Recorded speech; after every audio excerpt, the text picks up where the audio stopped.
اللہ الرحمن الرحیم حامدم و مصلیہ بعد عزیز طلبہ کرام ہدایت اللہ کے گزشتہ سبق میں ہم نے مضمرات کا بیان پڑھا.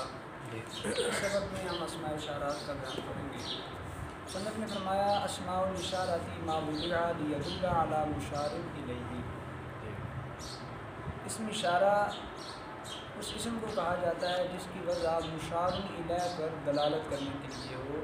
جس کی طرف اشارہ کیا جا رہا ہے اس کی طرف اشارہ کرنے پر دلالت کرنے کے لیے جس کی وضع ہو اسے کیا کہتے ہیں؟ اسم اشارہ. وہی خمسۃ الفاظ لستۃ معانی. یہ 5 الفاظ ہیں جو 6 معنی کے لیے استعمال ہوتے ہیں اور ان کی تفصیل یہ ہے وذالک ذال المذکری وزانی وزین المثنی وتا وتی وزی وتہ وزہ وتہی وزہی للمؤنث وتانی متین للمثنی واولائی بالمد والقصر لجمعہما. یہ کون سے ہیں؟ واحد مذکر کے لیے ذا آتا ہے، تثنیہ مذکر کے لیے زانی زینی. زانی حالت رفع میں اور زینی نسبی و جری میں. یہ سارے واحد مؤنث کے لیے آتے ہیں. تانی تینی تثنیہ مؤنث کے لیے اس میں تانی حالت رفع میں اور تینی نسبی و جری. اولائی مد کے ساتھ اور اولا بغیر مد کے قصر کے ساتھ جمع مذکر اور مؤنث دونوں. وقد یلحق بأوائلها ہاء التنبیہ نحو ھذا وھذانی وھؤلائی. کبھی کبھی ایسا بھی ہوتا ہے کہ ان کے شروع میں ہا تنبیہ کا لے کے آتے ہیں. ذا کے شروع میں ہا لے کے آئے تو ذا کیا بن گیا؟ ھذا. زانی کے شروع میں ہا زانی ہا زینی. اسی طرح زی کے شروع میں زی ہا زی اور اولا ہا تانی ہا تینی. اولائی کے شروع میں ہا اولائی. وَيَتَّصِلُ بِأَوَاخِرِهَا حرف الخطاب وهو أيضا 5 الفاظ لستة معاني نحو كما كن کی كنا. ایسے بھی ہے کہ یہ جو اسماء اشارات ہیں ان کے آخر میں حرف خطاب کا اضافہ کر دیا جاتا ہے، اسے ساتھ ملا دیا جاتا ہے. مثلا ذا ہے تو ذا کے ساتھ کا اضافہ کر کے اس کو ذا کا بنا. اس طرح زانی ہے، اس کے آخر میں کاف کا اضافہ کر کے زانی کا بھی پڑھا جاتا ہے. فرمایا یہ بھی 5 الفاظ ہیں جو 6 معنی کے لیے وضع کیے گئے. وہ بھی 5 اور یہ بھی 5. یہ 5 کون سے ہیں؟ کا کما کم کی کننا. کما اس طرح سے جی تشریح.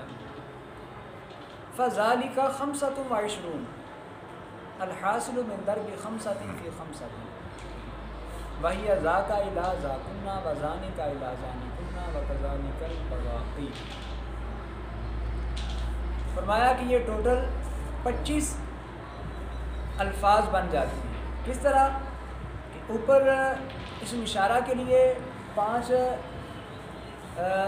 الفاظ وضع کیے گئے ہیں جو 6 معنی دیتے ہیں، اور اسی طرح یہ حرف خطاب یہ بھی 5 ہیں جو 6 معنی کے لیے وضع کیے گئے ہیں. تو 5 کو 5 سے ضرب دی تو کتنے بن گئے؟ 25.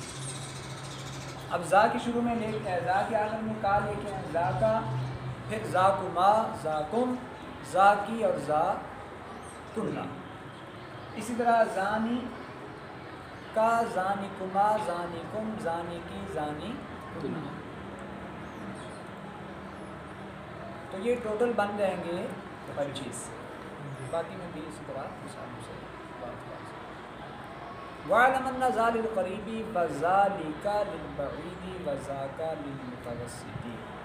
یہاں سے مصنف ایک ان کے استعمال کے حوالے سے تنبیہ فرما رہے ہیں، اور وہ تنبیہ یہ ہے کہ ان میں سے اگر زا اکیلا آئے یا حاتمی کے ساتھ آئے تو یہ اسم اشارہ قریب کا معنی دیتا ہے، ذالکا بعید کا اور زا کا متوسط، ذالکا اور زا کا ان دونوں میں کاف خطاب کا ہے، ذالکا میں لام بہت پر دلالت کرنے کے لیے ہے، اشارہ اس بات کی طرف ہوگا کہ یہ اسم اشارہ بعید کے لیے ہے، اور زا کا متوسط۔ الحمدللہ یہاں تک ہماری اسماء اشارات کے حوالے سے بھی بات مکمل ہوئی۔ ہم ساتھ ہی اسماء موصولہ کا بیان پڑھتے ہیں۔ مصنف اس حوالے سے کیا ارشاد فرماتے ہیں؟ فرمایا الموصول اسم لا يصلح ان يكون جزءا تاما من جملة الا بصلة بعده وصلة جملة خبرية ولا بد من عائد فيها يعود الى الموصول، مثاله الذي فی قولنا جاء الذی ابوہ قائم او قام ابوہ۔ اس میں موصول کی تعریف بیان فرمائی۔ اس میں موصول وہ اسم ہے جو کسی جملہ کا جزء تام ہونے کی صلاحیت نہیں رکھتا، الا بصلہ، جب تک اس کے بعد اس کا صلہ ذکر نہ کیا جائے، یعنی بغیر صلہ کے یہ جملہ کا جزء تام نہیں بنے گا، جب اس کا صلہ ساتھ آئے گا تو پھر یہ جملہ کا جزء تام بن جائے۔ یاد رہے کہ اس کا صلہ جملہ خبریہ ہوگا، چاہے اسمیہ خبریہ ہو چاہے فعلیہ خبریہ ہو، ولا بد من عائد فیہا، اور اس جملے کے اندر ایک ضمیر کا ہونا ضروری ہوگا، جو ضمیر یعود الی الموصول، اس موصول کی طرف لوٹ رہی ہے۔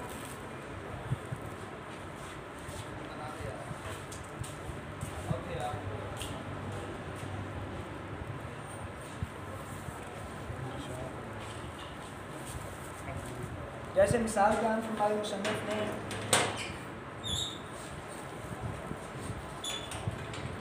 جاء الذی ابوہ قائم اور جاء الذی قام ابوہ۔ اب پہلی مثال میں الذی اس میں موصول ہے، دوسرے میں بھی یہی، یہ اس میں موصول ہے۔ آگے ابوہ قائم قام ابوہ، یہ جملہ اسمیہ خبریہ اس کا صلہ ہے، یہ جملہ فعلیہ خبریہ اس کا صلہ ہے، اس کا صلہ۔ اور ساتھ یہ بھی فرمایا کہ صلہ کے اندر ایک ضمیر کا ہونا ضروری ہے جو موصول کی طرف لوٹے، تو اس میں یہ ضمیر ہے جو لوٹ رہی ہے، اور قام ابوہ میں یہ ضمیر ہے جو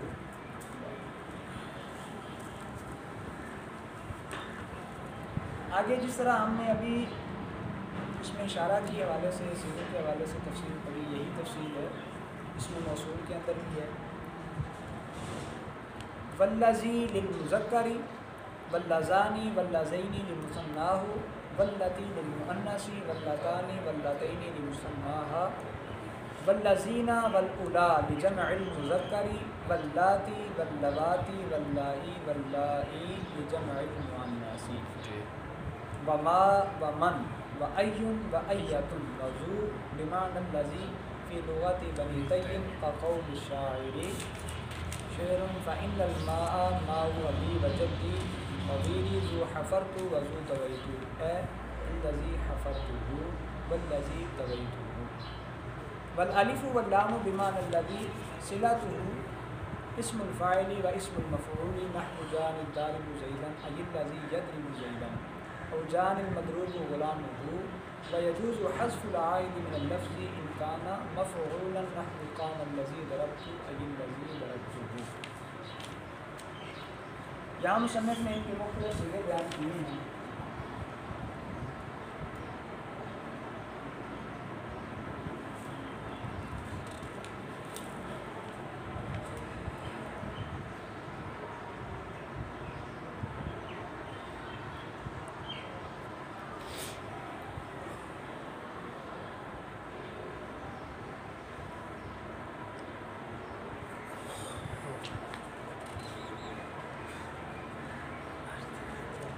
مذکر کے الگ صیغے ہیں اور مؤنث کے الگ صیغے ہیں۔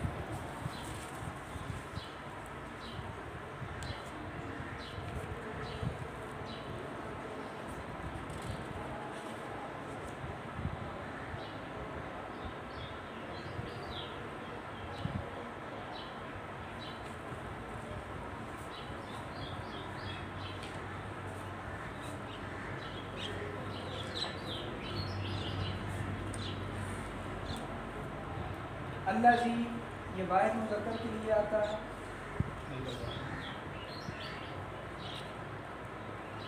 اللذانی یا اللذین، اللذان حالت رفع میں، اللذین اسم ہے، یہ تشریح کے لیے، اور اللذین اور اللہ،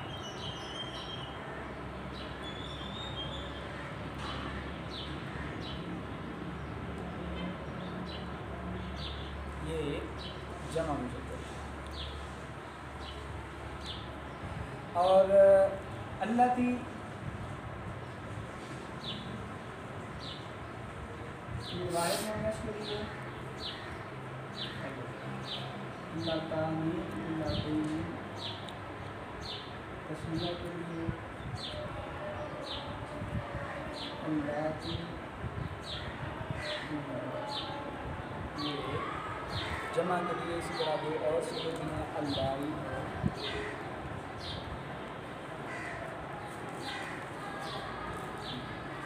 یہ چاروں جمع۔ اس کے علاوہ کچھ اور اسماء بھی ہیں جو صلہ پر دلالت کرتے ہیں، موصول کے لیے آتے ہیں، ما من،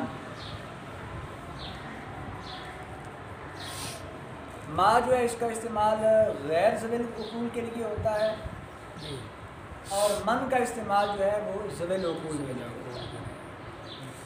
یہ مفرد تثنیہ جمع مذکر مؤنث بغیر تخصیص کے سب کے لیے استعمال ہوتا ہے، ما بھی اور من بھی، ما اور من واحد تثنیہ جمع مذکر مؤنث سب کے لیے استعمال ہوتے ہیں۔ فرق یہ ہے کہ ما غیر ذوی العقول کے لیے آتا ہے، من ذوی العقول کے لیے آتا ہے، البتہ مجازن یہ ایک دوسرے کی جگہ استعمال ہو جاتے ہیں۔ ایٌ ایتن ذو، یہ اللہ جی کے معنی میں استعمال ہوتے ہیں بنو طے کی لغت کے مطابق۔ شاعر کے شعر کے اندر مصنف نے اس کی مثال دی ہے۔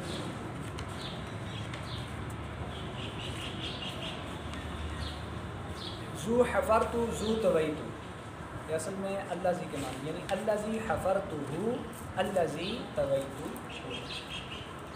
اس کے علاوہ الف لام، یعنی اس میں فاعل اور اس میں مفعول کے شروع میں جو الف لام اسمی آتا ہے وہ اس میں موصول کے معنی میں ہوتا ہے اللہ جی کے معنی۔ جیسے مصنف نے مثال بیان کی، جاءنی الضارب زیدن، اس میں الف لام اللہ جی کے معنی میں ہے اور ضارب یضرب کے معنی میں ہو جائے گا، یعنی جاءنی الذی یضرب زیدن، اور جاءنی المضروب غلامہ، اس میں بھی الف لام اللہ جی کے معنی میں ہے۔ آخر میں ایک بات بیان فرمائی، وَيَجُوزُ حَذْفُ الْعَائِدِ مِنَ اللَّفْظِ إِنْ كَانَ مَفْعُولًا نَحْوُ قَامَ الَّذِي ضَرَبْتُ أَيِ الَّذِي ضَرَبْتُهُ۔ ابھی ہم نے پیچھے پڑھا تھا کہ اس میں موصول کا صلہ جو ہے وہ جملہ خبریہ ہوتا ہے، اور اس جملے کے اندر ایک ضمیر کا ہونا ضروری ہوتا ہے جو اس کی طرف لوٹتی ہے۔ لیکن اگر صلہ جو ہے وہ اس میں مفعول ہو،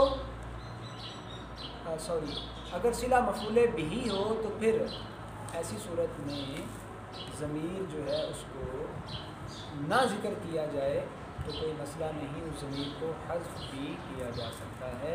فرمایا یجوز حذف العائد من اللفظ ان کان مفعولا، اگر ضمیر جو ہے مفعول بہ ہو اس کو لفظی طور پر حذف کرنا بھی جائز ہوتا ہے۔ مثلا قام الذی ضربت، یعنی الذی ضربت، تو یہاں ضمیر کو حذف کر دیا گیا ہے جو اللہ کی طرف لوٹ گئی۔ آگے ایون اور ایتن کے بارے میں خاص طور پر تنبیہ فرمائی، فرمایا وَعْلَمْ أَنَّ أَيًّا وَأَيَّةً مُعْرَبَةٌ إِلَّا إِذَا حُذِفَ صَدْرُ صِلَتِهَا كَقَوْلِهِ تَعَالَى ثُمَّ لَنَنزِعَنَّ مِنْ كُلِّ شِيعَةٍ أَيُّهُمْ أَشَدُّ عَلَى الرَّحْمَنِ عِتِيًّا أَيْ هُوَ أَشَدُّ۔ یاد رہے کہ ایون اور ایتن یہ مبنی نہیں ہیں، یہ جو اسماء موصولہ ہیں یہ مبنی نہیں، مورب ہیں۔ مبنی کب ہوں گے؟ مبنی اس وقت ہوں گے جب ان کا صدر صلہ جو ہے اس کو حذف کر دیا جائے اور صدر صلہ کے بغیر اس کا صلہ ہے۔ اس طرح قرآن پاک میں فرمایا ثم لننزعن من كل شيعة أيهم أشد على الرحمن عتيا۔ اب اشد جو تھا یہ صلہ ہے جس کا صدر تھا ہوا، اس کو یہاں حذف کر دیا گیا ہے، تو یہاں ایو بطور مبنی استعمال ہوگا، نہیں ہوگا، کیونکہ یہ ایک اعتبار سے ایو اور ایت مبنی ہوتے ہیں، اس لیے مصنف نے ان کا اسم موصول مبنی کے تحت ذکر کر دیا۔ یہاں تک الحمدللہ ہم نے اسماء اشارات اور اسماء موصولات کی تفصیل پڑھی۔ اب اس کے بعد اسماء افعال دیکھتے ہیں کہ مصنف نے اسماء افعال کے حوالے سے کیا ارشاد۔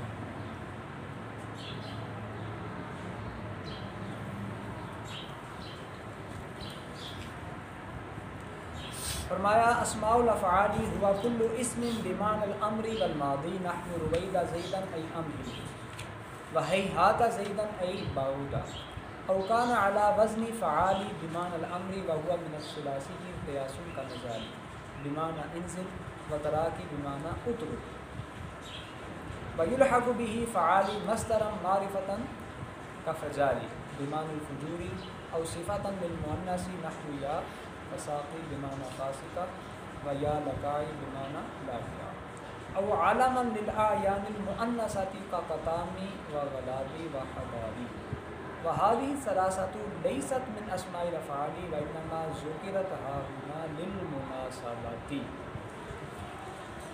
اسماء افعال اس میں مبنی کی آگے جو چوتھی قسم ہے اسماء افعال، ان کے بارے میں بیان فرمایا ہر وہ اسم جو امر اور ماضی کے معنی میں ہو اور ساتھ ساتھ فعلیت پر دلالت کرے تو وہ اس میں فعل ہوتا ہے، جیسے رویدہ زیدن امہلہ کے معنی میں ہے، یہ امر کے معنی میں ہے رویدہ، اور ہیہاتہ زیدن اس میں ہیہاتہ بعودہ کے معنی۔ تو ہر وہ اسم جو امر اور ماضی کے معنی میں ہو وہ اسماء افعال کے تحت آئے گا، یا پھر اس کی دوسری صورت فعال کے وزن پر ہو اور امر کے معنی میں ہو۔ اب اس میں پھر مزید اس کی تفصیل بیان فرمائی وَهُوَ مِنَ الثُّلَاثِيِّ قِيَاسٌ۔ ثلاثی مجرد سے اس کے لیے یہی قاعدہ ہے کہ جو بھی اس وزن پر ہوگا اور امر کے معنی میں ہوگا تو وہ اس میں فعل پر دلالت کرے گا، جیسے فعالی اس کے وزن پر آئے نزالی یہ انزل کے معنی میں ہوگا، تراکی یہ اترک امر کے معنی میں ہوگا۔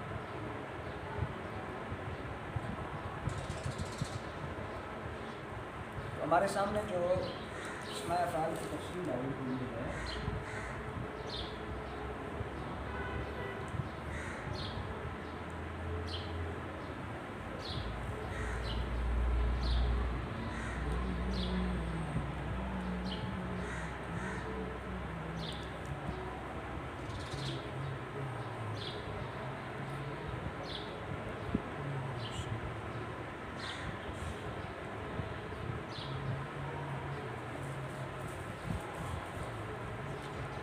ماضی کی مثال جیسے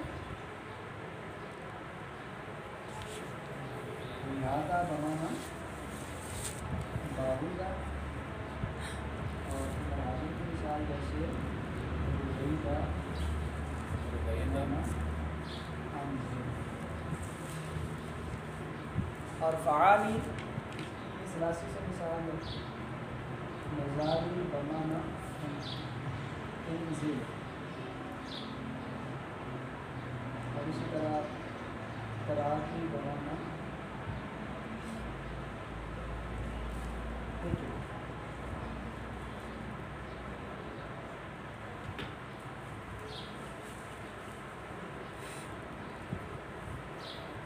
اچھا، اس کے ساتھ مصنف نے کچھ اور چیزوں کا بھی ذکر کیا ہے۔ فعالی مصدر معرفہ، یہ بھی اسی کے ساتھ لاحق ہو جائے گا، جس طرح فجار یہ فجور کے معنی میں ہو، یعنی وہ فعال جو مصدر ہو، معرفہ ہو یا مؤنث کی صفت ہو، وزن یہی ہے۔ جیسے یا فسا کی یہ فاسقہ کے معنی میں، لکائی لاکیہ کے معنی میں، یا آیان مؤنثہ کا نام ہو جیسے قطامی، غدابی، حداری، تو یہ بھی اسماء افعال کے ساتھ ہی لاحق ہو جائے گا۔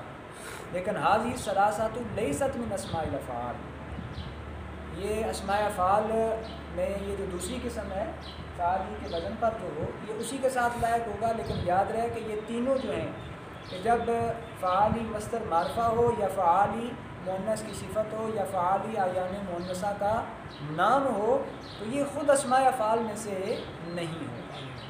انما ذکرت ہاؤنا للمناسبات، یہاں بعض اس فعالی کی مناسبت کے ساتھ مصنف نے ان کو ذکر کر دیا ہے، یہ حقیقت میں اسماء افعال میں سے نہیں۔ تو الحمدللہ یہاں تک ہماری اس میں مبنی کی چوتھی قسم اسماء افعال کا بیان مکمل ہوا۔ اس کے بعد آگے یہ پانچویں قسم اسماء اصوات، تو بڑی مختصر سے ان سے بات فرمائی۔ مصنف نے فرمایا الاصوات کل لفظ حکی به صوت كالغاقی لصوت الغراب او ثبت به البہائم كنفی لناقۃ البعیر۔ اصوات یہ صوت کی جمع ہے جس کے ساتھ کسی چیز کو مخاطب کیا جائے اور وہ چیز ایسی ہو جو غیر زبر ہو۔